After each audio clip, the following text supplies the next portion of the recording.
आज का हमारा टॉपिक है अनेकता में एकता। हमारे प्राचीन ऋषियों अथवा विद्वानों ने भारतवर्ष की जिस भौगोलिक सीमा का वर्णन किया है, उस भारत भूखंड के विवरण से भारतीय महाद्वीप की आकारगत विशालता का सहज ही अनुमान हो जाता है। उत्तर दिशा में भारत की सीमा हिमालय पर्वत के गगनचुंबी हिमधवल शिखरों तक है, तो दक्षिण में निचले पठारी मैदान हैं, जिनका अंत एक ओर बंगाल की खाड़ी समुद्र में और दूसरी ओर अरब सागर के नीले जल में होता है।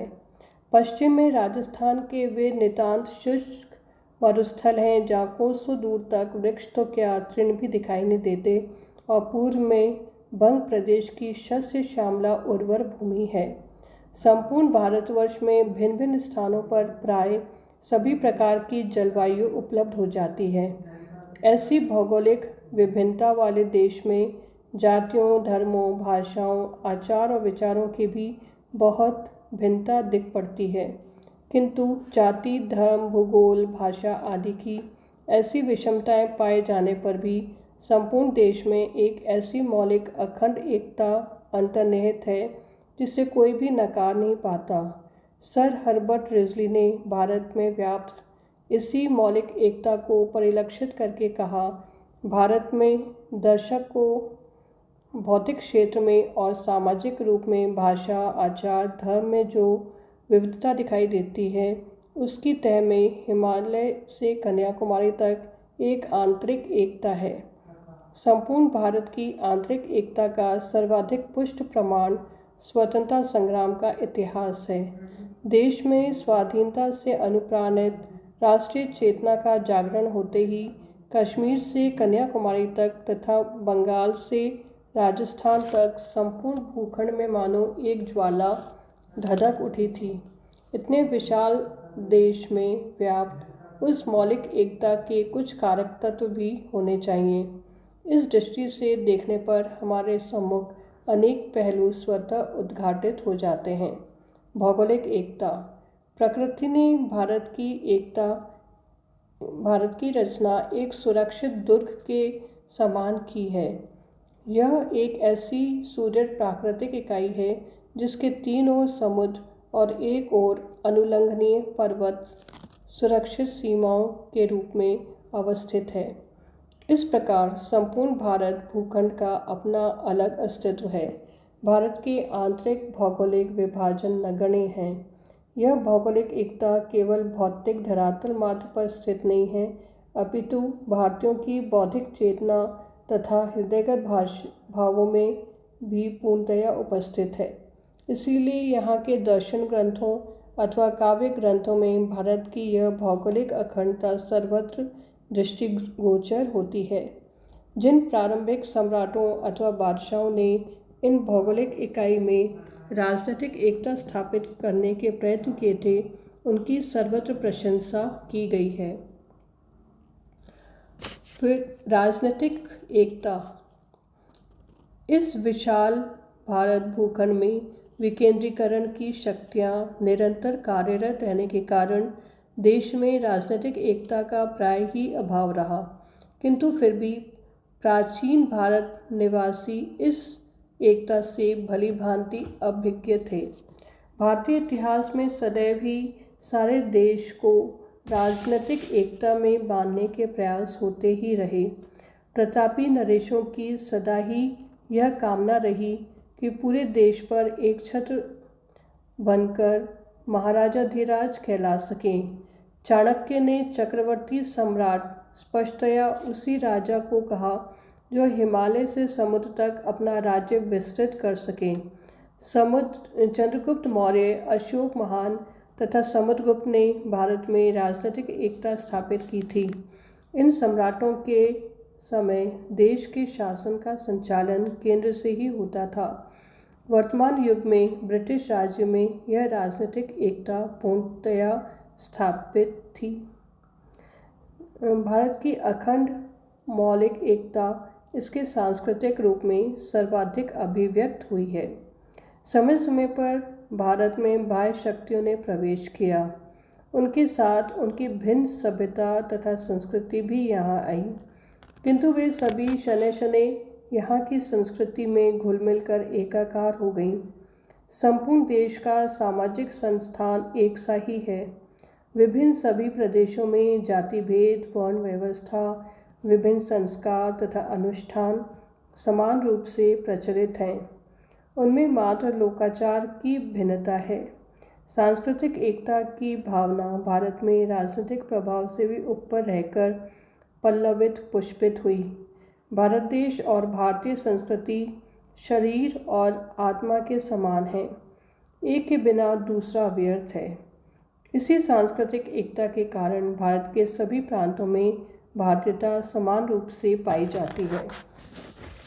भारत में अनेक धर्म तथा संप्रदाय हैं, किंतु इन सभी विभिन्न संप्रदायों और धर्मों में आंतरिक समानता है।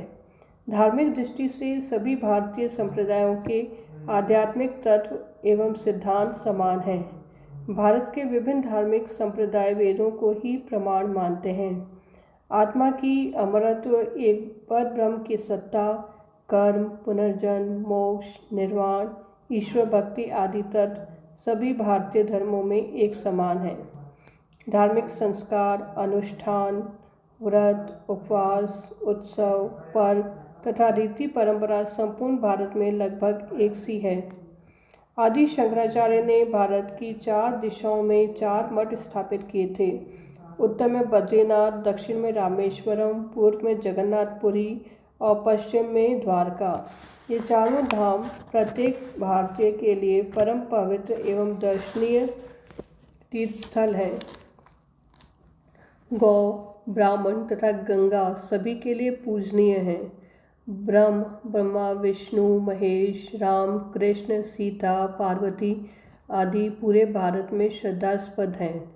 वेद, पुराण, रामायण, महाभारत आदि ग्रंथों के प्रति प्रत्येक भारतवासी के मन में एक सा समादर का भाव है। इन सभी से यह स्पष्टतया सिद्ध हो जाता है कि भारतवर्ष के संपूर्ण विस्तार में धार्मिक एकता दृढ़तापूर्वक व्याप्त है। भारत के विभिन्न प्रदेशों में आपातः भिन्न भिन्न भाषाओं का व्यवहार होने पर भी भारत देश में भाषागत एकता भी विद्यमान है, क्योंकि सभी भारतीय भाषाओं की जन्मदात्री संस्कृत भाषा है। हिंदी, बंगला, मराठी, गुजराती, तमिल, तेलुगु सभी भारतीय भाषाओं पर संस्कृत की गहरी छाप स्पष्ट है। मुस्लिम युग में विदेशी भाषा फारसी का प्रवेश हुआ, किंतु संस्कृत और फारसी के सम्मिश्रण से भारत में उर्दू भाषा का जन्म हुआ, अतः उर्दू भी संस्कृत से प्रभावित है। सारे देश में पढ़े जाने वाले अधिकांश पूज्य धर्म ग्रंथ संस्कृत भाषा में ही हैं। भारत देश की संपूर्ण विशालता में जन्म, विवाह, मृत्यु आदि के समय पढ़े जाने वाले सारे मंत्र एक से ही हैं तथा सभी संस्कृत भाषा में हैं। इस प्रकार संस्कृत भाषा ने हिमालय से कन्याकुमारी तक भारत के सभी विभिन्न प्रदेशों को एक प्रबल भाषागत एकता से जोड़ रखा है।